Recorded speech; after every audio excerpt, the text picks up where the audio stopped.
Reste que, si l'histoire de Dieu se raconte en Europe comme celle de sa promotion jusqu'à sa culmination dans le christianisme, aboutissant par renversement à l'accouchement de la modernité, quelle peut en être la suite? Une nécessité à la fois logique et historique paraît en chemin, qui renvoie Dieu au passé, tout discours s'occupant de Dieu étant attardé.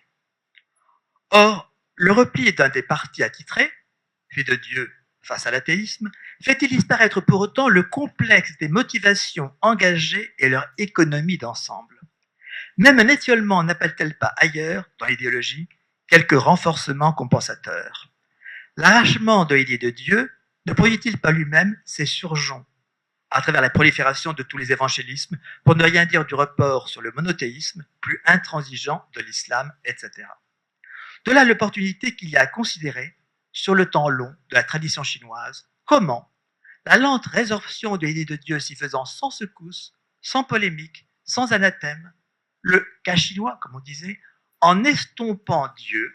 nous fait penser Dieu à revers, redonnant soudain prise sur une affaire que trop tôt peut-être on croyait classée et finie. En défaisant très tôt la focalisation du spirituel en Dieu, en affranchissant du pour et du contre Dieu, en dédramatisant par conséquent cette question qui a tant obsédé l'Europe, le contexte chinois déplie à nouveau les possibles de l'esprit et rend disponible la pensée pour avancer.